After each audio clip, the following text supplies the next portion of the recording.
Así inicia Es Noticia en profundidad. Qué placer acompañarles. Soy Tatiana Pérez y les saludo desde nuestra sede central en Caracas, en Venezuela. A partir de este momento tenemos 3 temas que son noticia. Aquí están, como siempre, en titulares. El primero de ellos es noticia Estados Unidos. La Corte Penal Internacional rechaza lo que considera son inaceptables sanciones del gobierno Trump. La víspera, la Casa Blanca anunció más restricciones de visado contra funcionarios de la Fiscalía de La Haya, que investiga a tropas de Estados Unidos por supuestos crímenes de guerra y de lesa humanidad en la guerra en Afganistán. Oportuno hacer memoria y analizar los hechos. En noticia Uruguay, ministro roedor, hienas castradas, cerdos cobardes para referirse a legisladores, escoria sobre el Frente Amplio, cachalotes al movimiento feminista, poligrillos o hipócritas a los sindicalistas. Todo eso lo dijo un representante de la extrema derecha del país que cogobierna con Luis Lacalle Pou. Las reacciones, sin duda, de rechazo están a la orden del día, crecen y lo analizamos. Tercer tema que es noticia, Brasil. Pese a las presiones del Ejecutivo, el Tribunal Supremo Federal avanza con las investigaciones sobre los cientos de fake news usados en la campaña de Bolsonaro para ganar la presidencia. ¿Qué mentiras se dijeron? ¿Cómo se intenta bloquear esta investigación? Lo veremos en noticia que así comienza. Bienvenidos, bienvenidas.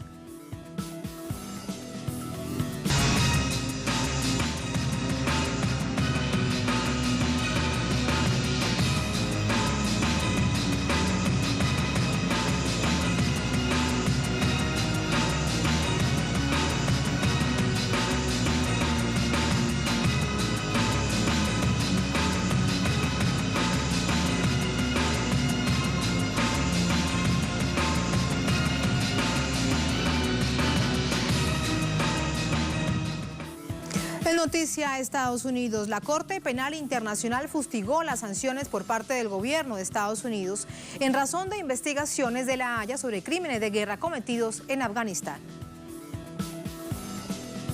El presidente del Tribunal de La Haya, Oh Kwon, considera inaceptables las medidas de presión de Estados Unidos dirigidas a funcionarios de la Corte y sus familias. Señaló que es un intento de interferir en el Estado de Derecho y socavan los esfuerzos por establecer responsabilidades por atrocidades masivas. Las medidas autorizadas en la víspera por el presidente Donald Trump incluyen bloqueo de propiedades o activos y restricciones de visas a cualquier funcionario de la Corte Penal Internacional involucrado en eventuales procesamientos a militares estadounidenses.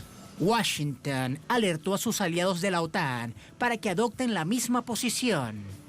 No vamos a quedarnos de brazos cruzados mientras nuestra gente es amenazada por un tribunal irregular. Y de hecho tengo un mensaje para muchos aliados en todo el mundo.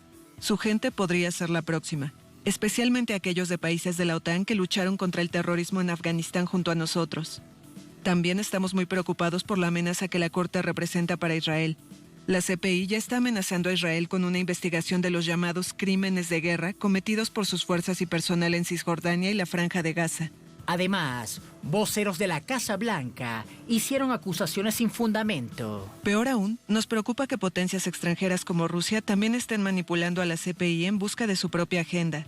Las medidas anunciadas hoy son los primeros pasos importantes para responsabilizar a la CPI por exceder su mandato y violar la soberanía de los Estados Unidos. La Corte ha recibido expresiones de respaldo de varias naciones. La ONU también se pronunció. Un vocero de la Oficina del Alto Comisionado para los Derechos Humanos lamentó la decisión de Estados Unidos porque configura una afectación a las víctimas de graves violaciones de los derechos humanos. Precisó que se tiene que garantizar la independencia de la Corte y su capacidad de trabajar sin interferencias. El 5 de marzo, la CPI aprobó investigar los presuntos crímenes cometidos en el marco del conflicto armado en Afganistán. La intervención militar en la nación asiática se llevó a cabo en 2001 por la Organización del Tratado del Atlántico Norte, encabezada por Estados Unidos. En 2010, el portal Wikileaks divulgó más de 91.000 documentos confidenciales sobre el desempeño de las fuerzas militares estadounidenses en Afganistán, que incluían eliminación selectiva de enemigos, daños colaterales, ventajas ocultas y operaciones secretas. Los informes, en su mayoría redactados por soldados en el campo de batalla, representan un diario de guerra de 2004-2009, en el que se detallan la matanza de civiles, entre ellos niños, la creciente fuerza de la insurgencia talibán y el apoyo de Pakistán al ejército talibán. Los propios voceros de la Casa Blanca confirmaron sus actuaciones militares en ese país. Estados Unidos se escuda en que no es firmante del Estatuto de Roma para actuar al margen de las leyes internacionales y de la vida. Allí están los hechos para analizar y para ello nos ayuda el doctor Armando Noboa, es abogado constitucionalista, es magistrado del Consejo Nacional Electoral de Colombia. Doctor Noboa, muy buenas noches, ¿cómo está? Gracias por acompañarnos. Gracias a ustedes a la invitación y compartir con los televidentes de Telesur.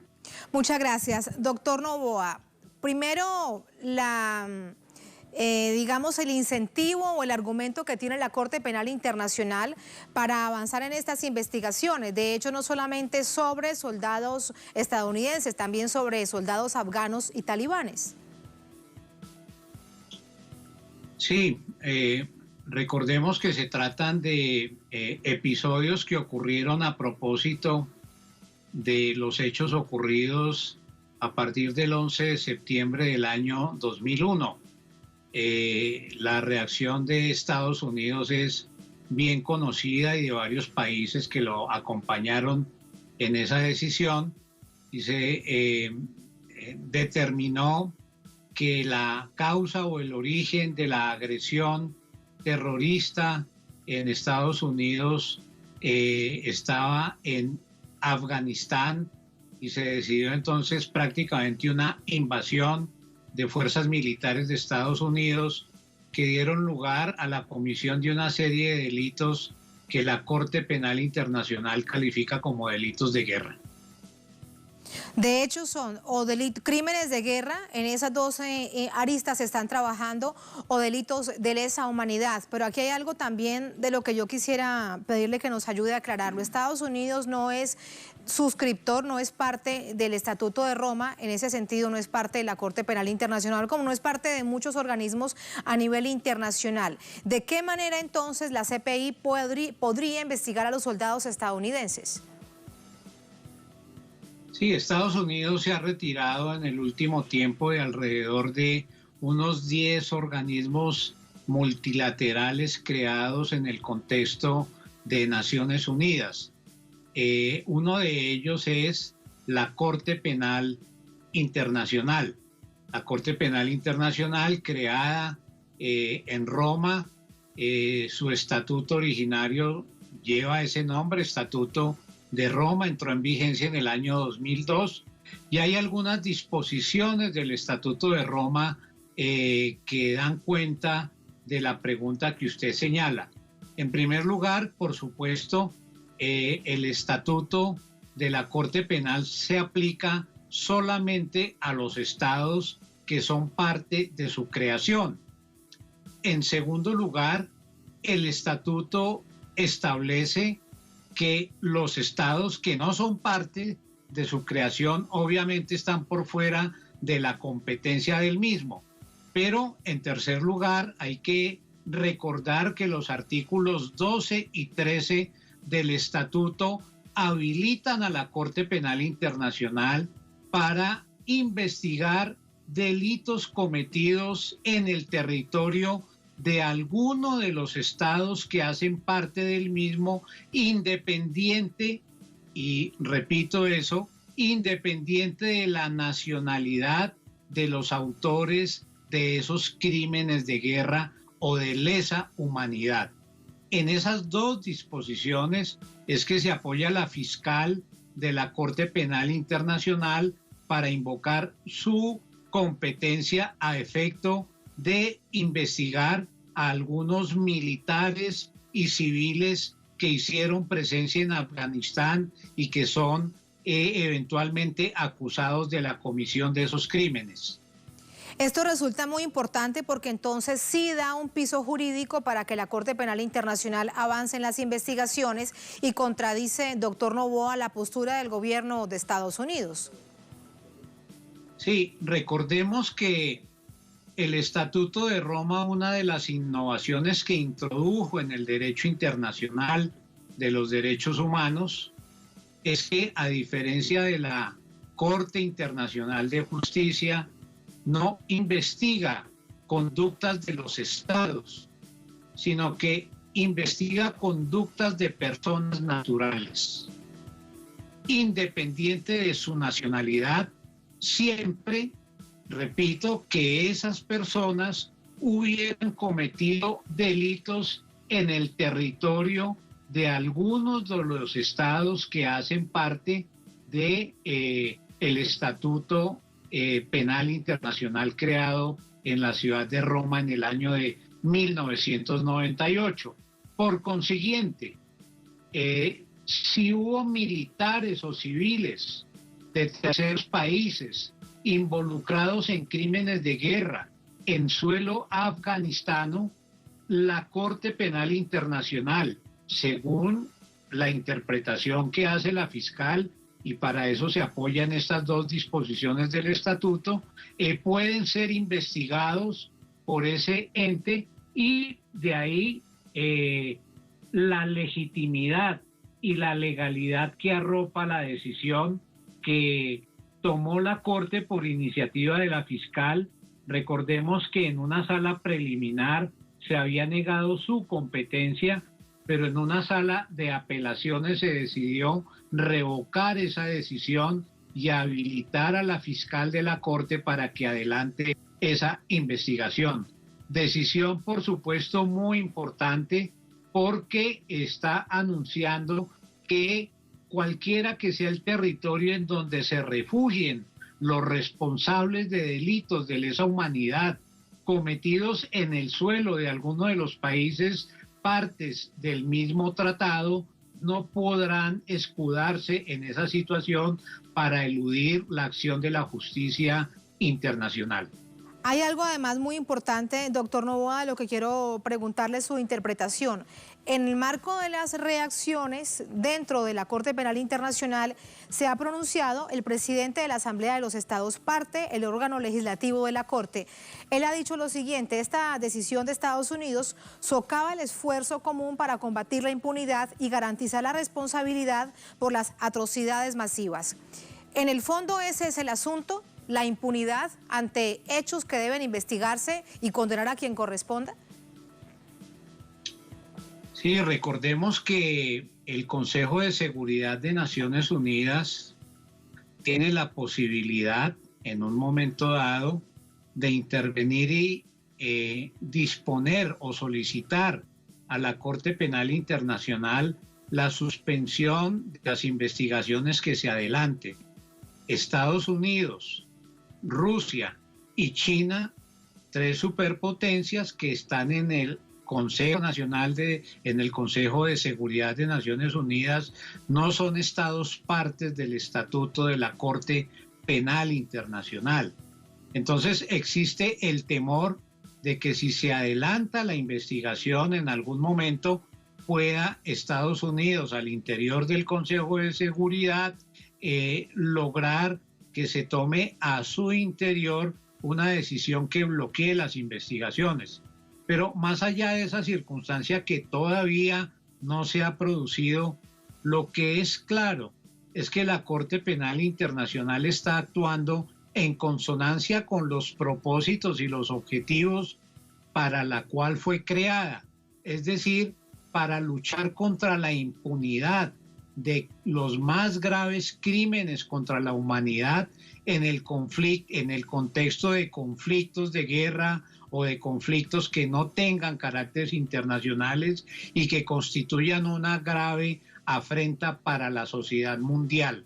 Por supuesto, el presidente Trump es el menos interesado, dada su política exterior conocida por todos, de que la Corte Penal Internacional adelante investigaciones contra militares que cometieron crímenes de guerra en territorio afgano, porque el mismo estatuto establece la posibilidad de escalar la investigación a los más altos niveles de responsabilidad, independiente de la investidura que tengan esos responsables o autores intelectuales. Ese es el contexto, eso es lo que hay de fondo. Importante ponerlo sobre el tapete después de estas múltiples reacciones mundiales con respecto a esas sanciones que toma el gobierno de Estados Unidos, la Casa Blanca, sobre funcionarios de la Fiscalía de la Corte Penal Internacional. Doctor Noboa, gracias, muy buenas noches. A ustedes gracias y feliz noche. Muy buenas noches. Así nos vamos a la primera pausa en esta emisión de Es Noticia. Al volver en Noticia Uruguay, ministro roedor, hienas castradas, cerdos cobardes para referirse a legisladores. Escoria ante el Frente Amplio, el partido que fue gobierno 15 años. Cachalotes al movimiento feminista, poligrillos e hipócritas a los sindicalistas. Todo eso lo dijo un representante de la extrema derecha del país que cogobierna con Luis Lacalle Pou. Las reacciones de rechazo están a la orden del día. Es asunto que analizamos. Antes de ello, de plantear este tema, hay otro asunto que compartimos a esta hora en vivo, en directo, aquí en Noticia de Telesur. Imágenes que llegan en este momento desde Venezuela. Tribunal Supremo de Justicia se pronuncia con respecto a la designación de nuevos rectores del Consejo Nacional Electoral. Allí está entonces, vemos por ejemplo el presidente del Tribunal Supremo Electoral, a los magistrados, en una decisión que se ha anunciado hace minutos a través del Twitter, por ejemplo. Todo esto tiene un contexto y lo revisamos en este momento, escuchamos.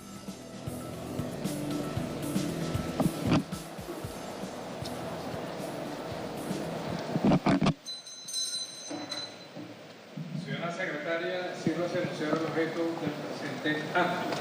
El objeto del presente acto es la juramentación como rectores principales y suplentes del Consejo Nacional Electoral de los Ciudadanos. Rectores principales: Indira Mayra Izaguirre, Rafael Simón Jiménez Meleano, Tania Manejo Carriero, José Luis Gutiérrez Parra, Gladys María Gutiérrez Alvarado. Rectores suplentes: Arturo Rodolfo Hernández Rodríguez, Juan Carlos del Pino Moscano, Luis Delfín Fuenmayor Torres, Carlos Enrique Quintero Cuevas, Fran Antero Fix Durán, Gloria Adelaida Deyanira Briceño, Alexis David Said Díaz Padrón, Jennifer Carlista. Estamos apreciando esta declaración que emitirán las autoridades del Tribunal Supremo de Justicia en torno a la juramentación de rectores del Consejo Nacional. Dada la importancia del presente acto de juramentación de rectoras y rectores del Consejo Nacional Electoral, la Sala Constitucional delega la misma en el ciudadano doctor Michael José Moreno Pérez, presidente del Tribunal Supremo de Justicia. Adelante.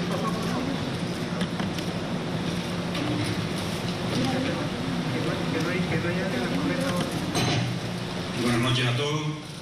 Como presidente del Tribunal Supremo de Justicia, me complace en anunciar a nuestro pueblo y a la comunidad internacional que esta máxima instancia judicial del país, fiel a su deber constitucional de preservar el Estado democrático, social de derecho y de justicia que prevé nuestra Constitución, consciente del rol que le corresponde como garante de la constitucionalidad y del Estado de Derecho, en ejercicio pleno de su actividad jurisdiccional y subordinado solo a los límites establecidos en la Constitución y las leyes.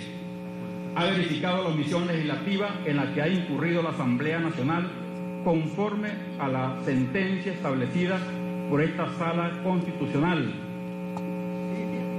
Procedo a la designación y juramentación de las autoridades que integran un nuevo cuerpo nacional electoral.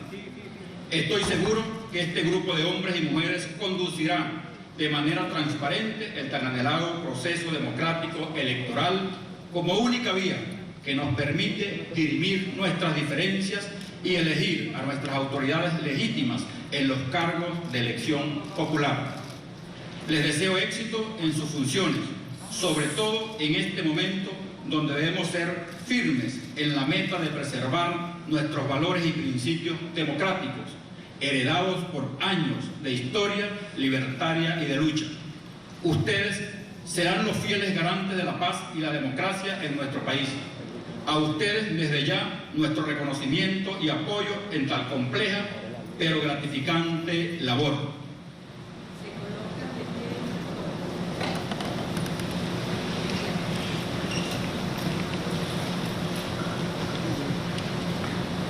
Levanten su mano derecha, por favor. Hey. Ciudadanos, rectores principales y suplentes, juran ustedes por la patria cumplir y hacer cumplir la Constitución de la República Bolivariana de Venezuela y demás leyes en el desempeño de los altos cargos en los cuales están siendo designados.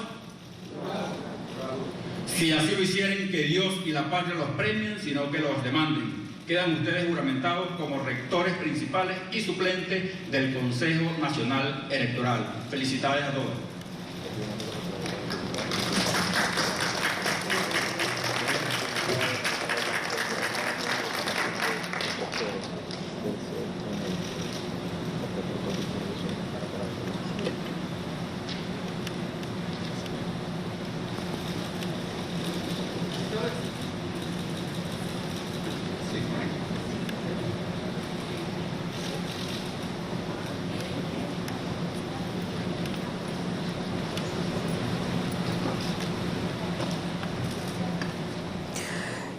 Imágenes en vivo, en directo a esta hora desde Venezuela, Tribunal Supremo Electoral, primero en esta instancia de la Sala Constitucional con ponencia conjunta de magistrados y magistradas que la integran, han designado a rectores y rectoras principales y suplentes del Consejo Nacional Electoral, del CNE.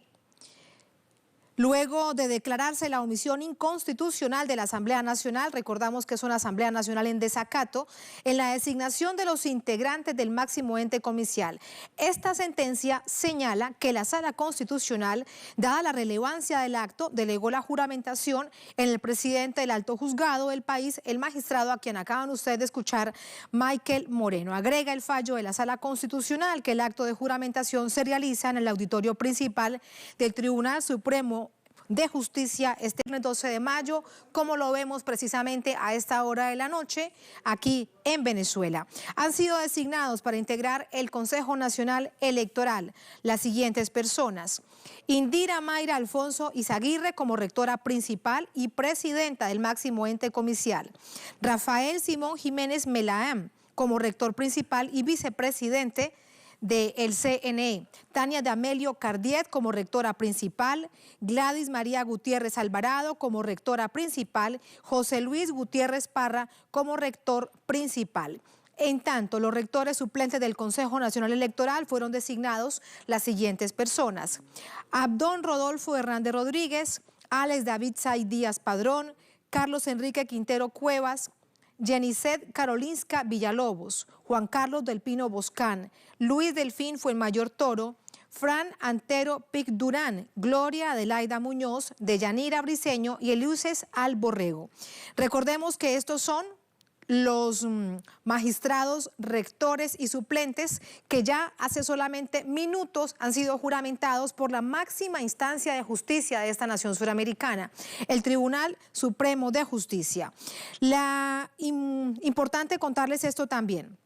Además de establecer quiénes son cada uno de ellos, los órganos subordinados del CNE quedan conformados por la Junta Nacional Electoral, que la preside la rectora Indira Mayra Alfonso Izaguirre. Recordamos, acabamos de informarles que asume como rectora principal José Luis Gutiérrez Parra y como rector suplente hay otras personas que lo integran. Rector suplente incorporado Carlos Enrique Quintero Cuevas.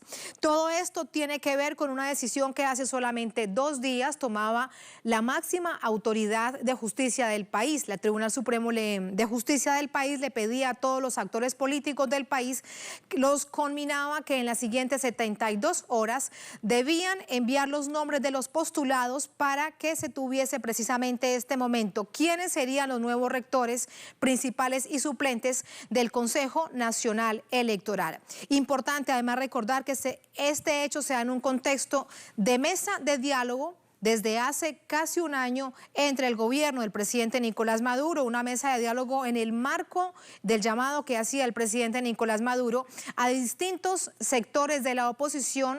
Es una decisión entonces que se toma en el marco de esta agenda de diálogo, un punto más sobre el que se está avanzando. A esta hora, desde este lugar, vamos a conectarnos vía telefónica con nuestra corresponsal Madeleine García. Madeleine, adelante. Hola, muy buenas noches, Tatiana. Así es, hace pocos momentos acaba de juramentarse el presidente del Tribunal Supremo de Justicia, acaba de juramentar a las nuevas autoridades del Consejo Nacional Electoral, luego de, 13 años de estar al frente del Poder Electoral, Tibisay Lucena como presidenta del máximo ente electoral del país, ahora queda en manos de los rectores que acaba de juramentar en este preciso momento Michael Moreno. Le decías tú que es en un contexto de diálogo y de mesa de diálogo entre el gobierno de Venezuela y un sector de la oposición democrática, y a partir de este momento entonces se encaminan las elecciones parlamentarias que según la Constitución debe de hacerse este año en el mes de diciembre, y que deberían asumir los nuevos parlamentarios o la nueva Asamblea Nacional de Venezuela el 5 de enero. Así que en este preciso momento lo que estamos observando en pantalla es la firma de los rectores suplentes al Poder Electoral, y la primera que firmó precisamente fue la rectora principal, que es la presidenta del Consejo Nacional Electoral, Indira María Alfonso. ¿Quién es Indira María Alfonso? Bueno, era la presidenta de la Sala Electoral del Tribunal Supremo de Justicia. También está como vicepresidente del Consejo Nacional Electoral, Rafael Simón Jiménez. Es una persona que viene de las filas de la oposición venezolana, es el rector principal, que en este caso sustituiría a Sandra Oblitas. Indira María Alfonso sustituiría a Tibisay Lucena. También repite Tania Amelio como rectora. Gladys Gutiérrez era magistrada del máximo ente judicial y también fue en un periodo presidenta del Tribunal Supremo de Justicia. Está José Luis Gutiérrez, que viene es hermano de Bernabé Gutiérrez, quien es el segundo hombre más importante de Acción Democrática, uno de los partidos más antiguos de Venezuela, cuyo secretario principal general es Henry Ramos Alud, que por cierto reaccionó ante este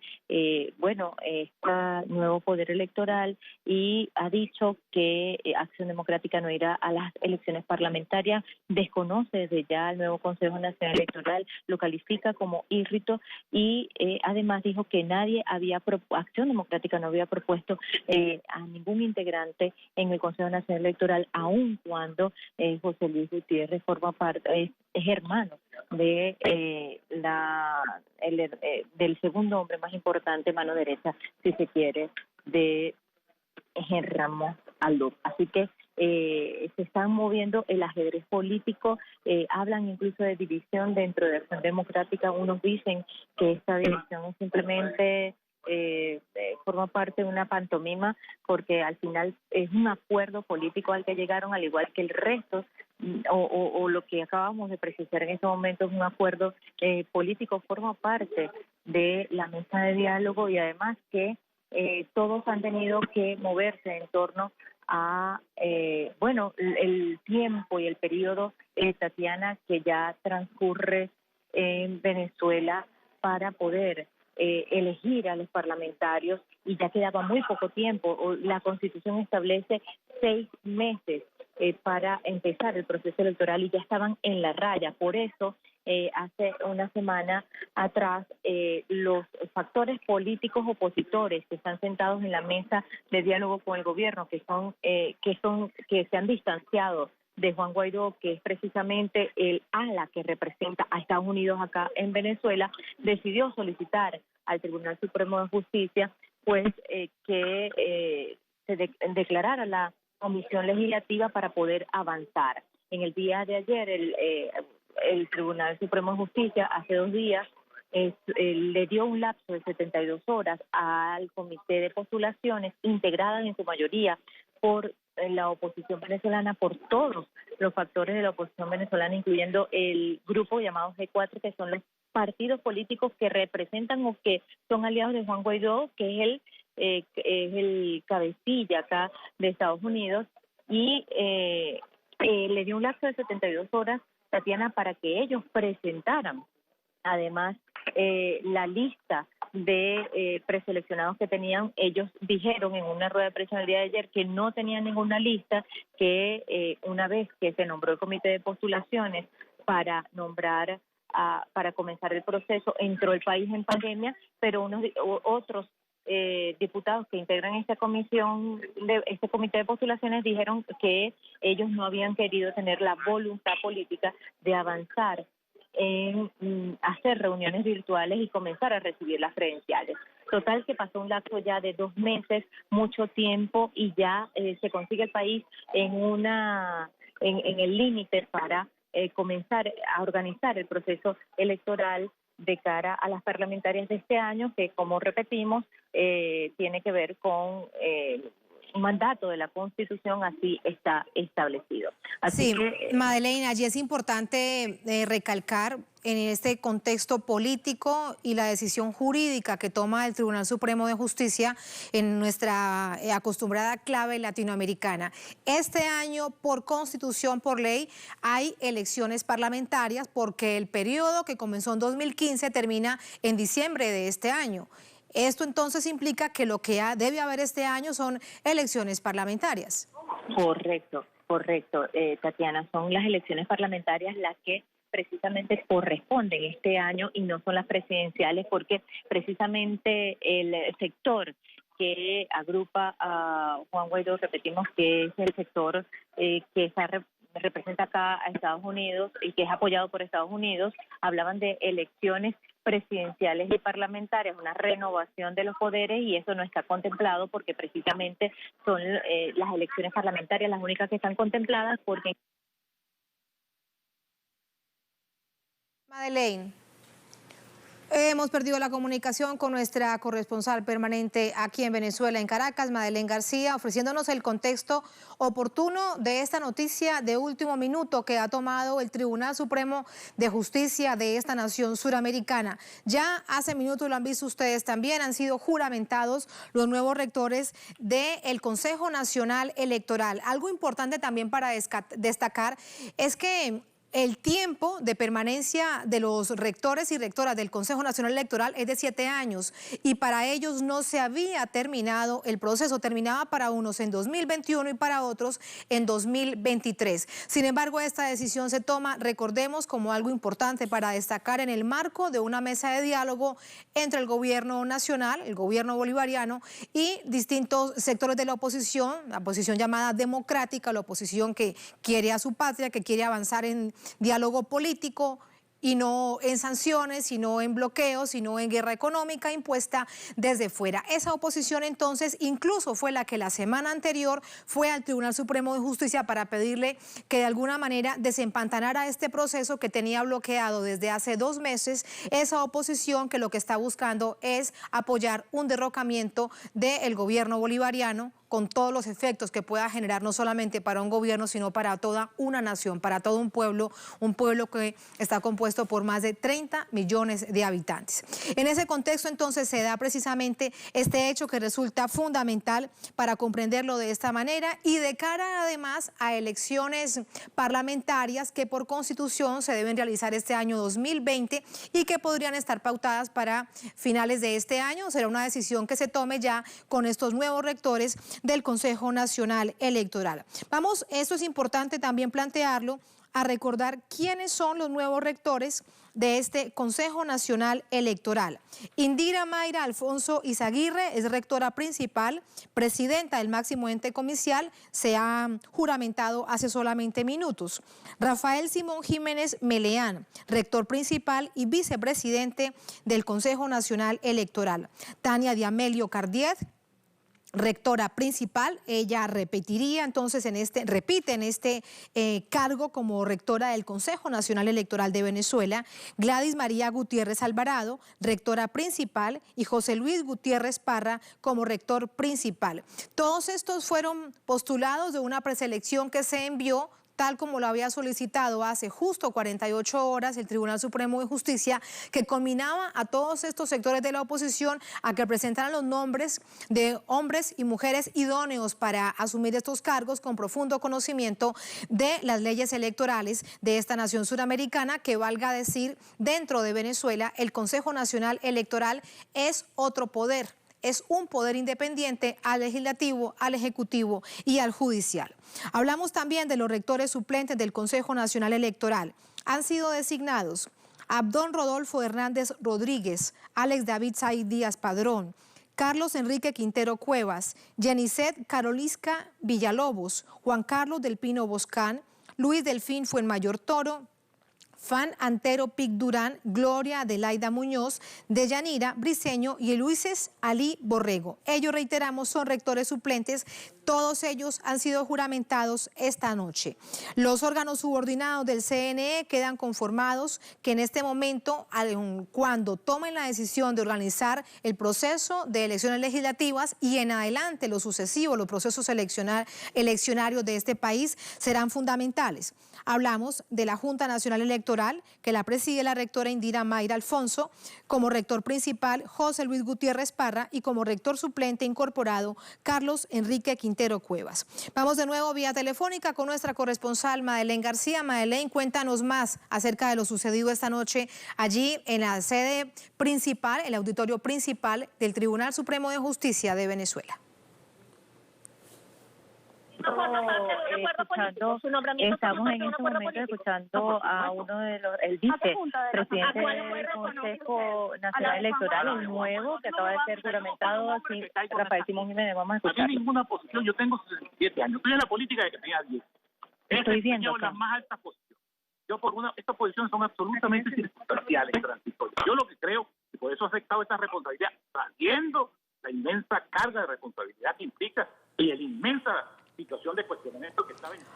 Hechos que se registran esta noche en el Tribunal Supremo de Justicia, cuando ya hace minutos han sido juramentados rectores principales y suplentes del Consejo Nacional Electoral. Recordemos que fue una decisión que se tomó más temprano por parte de la Sala Constitucional del TSE, con ponencia conjunta de magistrados y magistradas que la integran. Designó a estos rectores y rectoras del CNE luego de declararse, esto es importante, la omisión inconstitucional de la Asamblea Nacional en desacato en la designación de integrantes del máximo ente comicial. Eso es lo que ha sucedido esta noche aquí en Venezuela, en esta nación suramericana. Así nos vamos a una pausa en esta emisión de Es Noticia. Al volver, Es Noticia Brasil. Pese a las presiones del Ejecutivo, el Tribunal Supremo Federal avanza con las investigaciones sobre los cientos de fake news usados en la campaña del presidente Bolsonaro para, precisamente, en tiempos de campaña, ganar la presidencia. ¿Qué mentiras se dijeron? ¿Cómo se intenta bloquear esa investigación? Vamos a verlo en minutos en Es Noticia.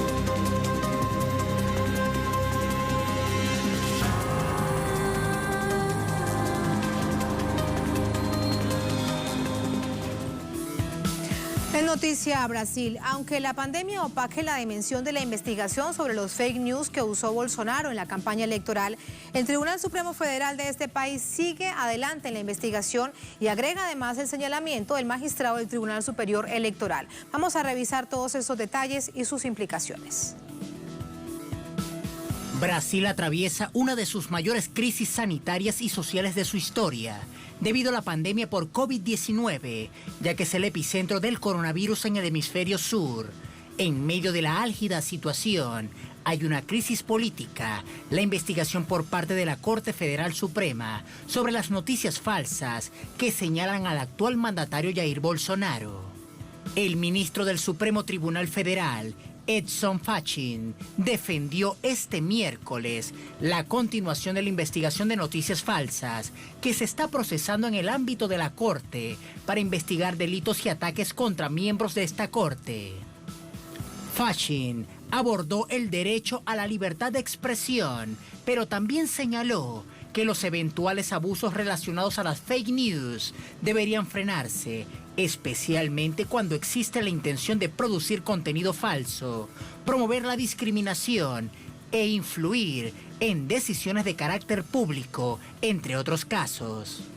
A esto se suma que el magistrado del Tribunal Superior Electoral, el ministro Ock Fernández, le pidió al ministro Alexandre de Moraes, relator de la investigación de noticias falsas en el Tribunal Federal Supremo, que se pronuncie sobre si la evidencia recopilada por la investigación mantiene la relevancia temática con las acciones que solicitan la posible revocatoria del mandato a Jair Bolsonaro. La destitución de Bolsonaro podría darse, según palabras del magistrado Ock Fernández, por la ocurrencia de actos de abuso de poder económico y uso indebido de vehículos y medios de comunicación. Es investigada por su supuesta compra por parte del empresario que apoya a los candidatos entonces requeridos de paquetes de envíos masivos de mensajes falsos contra la coalición solicitante por la aplicación WhatsApp durante la campaña electoral de 2018. Luego de que el relator Moraes dé una respuesta contundente, el magistrado del Tribunal Superior Electoral evaluará la solicitud presentada por el Partido de los Trabajadores para compartir la evidencia de la investigación de noticias falsas con las acciones en la Rectoría Electoral. Las pruebas tratan sobre la activación de mensajes masivos en WhatsApp y otras redes para favorecer la elección del entonces candidato, hoy presidente del gigante sudamericano, que además fue patrocinado por empresarios. Aunque el resto de los magistrados del Supremo Tribunal Federal no pueden ser emplazados de forma inmediata, ciudadanos, movimientos políticos y sociales están a la espera de que se ejecute la debida justicia y el Estado de Derecho respectivo. Y precisamente seguimos conociendo las reacciones del país político en medio de la complejidad que ya de por sí está atravesando la nación. André Vieira nos amplía desde Río de Janeiro. André, buenas noches. Hola, sí, Tatiana, buenas noches para ti, para nuestra audiencia. Tatiana, efectivamente, por aquí los movimientos políticos están reafirmando la importancia de que se avance con esas investigaciones sobre el disparo masivo de noticias falsas durante las elecciones de Brasil el año 2018, pero también reafirma que estas investigaciones casi 2 años después, Tatiana, todavía no ha avanzado mucho. Ahora, por ejemplo, el relator de esta investigación de noticias falsas durante las elecciones en el TSE pidió a la Suprema Corte que realizó ahora en mayo una otra investigación, una operación policial donde investigó y aprendió también diferentes objetos de estos investigados, y ahora están compartiendo esas investigaciones, pero la investigación sobre las elecciones ya son casi 2 años, ahora en octubre cumple 2 años del inicio de esa investigación, de esta denuncia, por ejemplo, aquí en Brasil. Tatiana, además de esta cuestión sobre las noticias falsas, también Jair Bolsonaro también responde a un otro proceso también en la Suprema Corte, donde es denunciado por interferir en la Policía Federal. En este caso, en la Policía Federal, el Ministerio Público solicitó 30 días más para seguir con las investigaciones. También debemos recordar, Tatiana, que el presidente Jair Bolsonaro es recordista también en número de casos de pedidos de impeachment, solicitudes de impeachment, de proceso político, ¿no? De juicio político. Cámara de los Diputados ya son cerca de 30 procesos contra el presidente Jair Bolsonaro. Ahí sí, también, Tatiana, es bueno recordar que además de estas dos investigaciones en el Tribunal Electoral y también en la Suprema Corte, también existe una investigación en el Congreso, por ejemplo, una comisión parlamentaria de investigación mixta, una CPMI de las fake news, también está investigando el dinero público que estaría alimentando sitios, blogs, también aplicaciones de teléfonos que son clasificadas con contenido impropios, con contenidos que no son verdaderos, con contenidos falsos. También esa comisión parlamentaria investigó y apuntó que fueron más de 2 millones de anuncios pagados por la red de comunicación de la Presidencia de la República, o sea, que sería dinero público para financiar sitios que están actuando justamente para trabajar con noticias falsas. Y recordemos, Tatiana, en las elecciones, una de las noticias falsas contra el candidato del Partido de los Trabajadores, Fernando Haddad, sería la creación de un kit gay para enseñar los niños a ser gays, lesbianas, cuando en realidad era un kit que debatía la diversidad.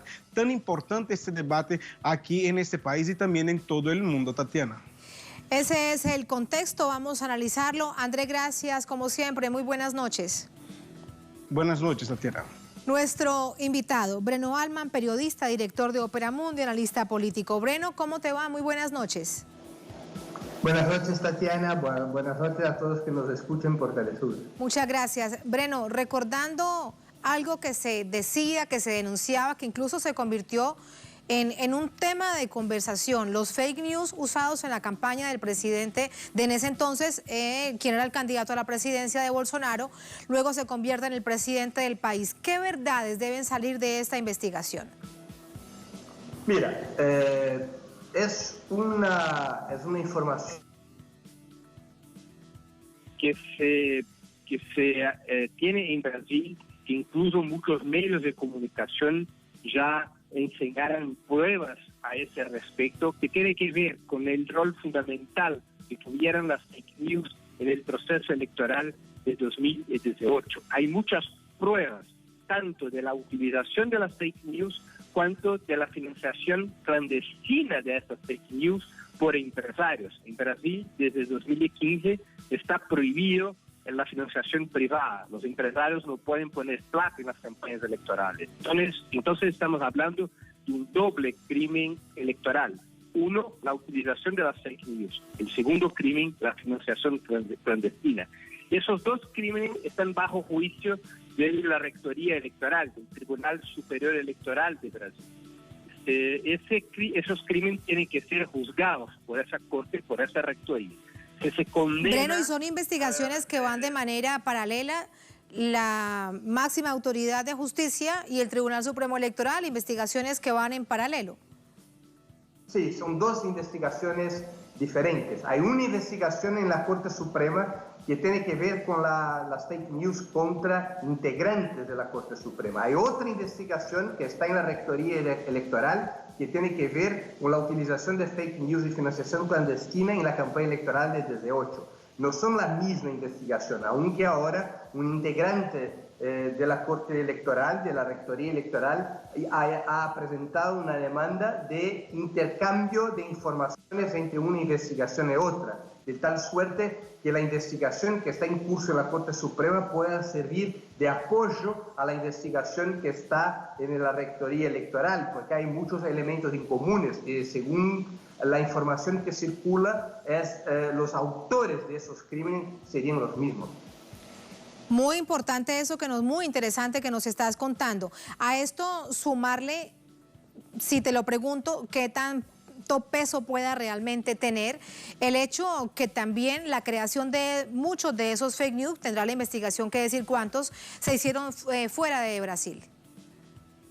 Claro, hubo mucha participación internacional en eso, porque muchas de esas fake news se lanzaron desde afuera de Brasil, se lanzaron de otros países exactamente para tratar de eludir la persecución, o sea, la vigilancia judicial.